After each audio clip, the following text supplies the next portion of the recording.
Secretary Shri শ্যামলনাথ আজ আমাদের সরস্বতী পূজা 2011 5 ফেব্রুয়ারি shadow রিক্রিয়েশনের centre হচ্ছে।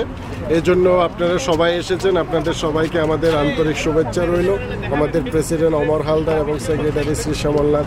আমাদের এই পূজা বাংলাদেশে এবং এখানে আমরা পরস্পরভাবে করে আসছি। আমাদের পূজায় সবসময় ধর্মবর্ণ নির্বিশেষে সবাই অংশগ্রহণ করে থাকেন। আমাদের দুর্গা পূজাও করতে সবসময় আপনার বিভিন্ন ধর্মের লোকজন এসে থাকে।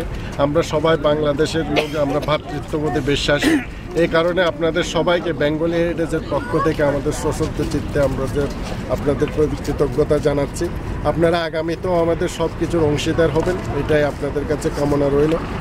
আর আমাদের জেনারেল অ্যানুয়াল পিকনিক হবে জুনের শেষের দিকে। আমরা ডেট পরে ডিক্লেয়ার করব।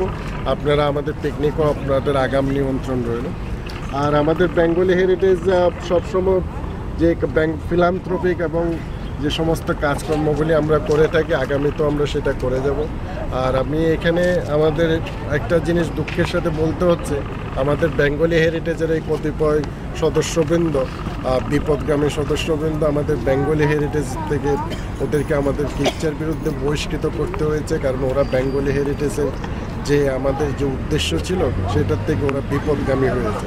এই জন্য তথাকথিত কোর কমিটির সদস্য, ওদের সাথে বেঙ্গলি হেরিটেজের কোনো সম্পর্ক নেই। কিন্তু আমি আগেও বলেছি, আমাদের বেঙ্গলি হেরিটেজ হচ্ছে বাংলাদেশের একটা ভাষাভাষী বিভিন্ন সমস্ত সম্প্রদায়ে ভুক্ত লোকজনের বিশ্বাস করে এমন একটা সংগঠন। আমাদের আপনাদেরকে তো সবসময় আমাদের নিমন্ত্রণ রইল, এবং আমাদের যে পিকনিক অ্যানুয়াল পিকনিক হবে সেই পিকনিকও আমাদের হিন্দু, বৌদ্ধ, খ্রিস্টান সবাই আমাদের দল নির্বিশেষে আপনাদের আমন্ত্রণ রইল, এবং আপনারা সবাই আসবেন এবং সাফল্যমণ্ডিত।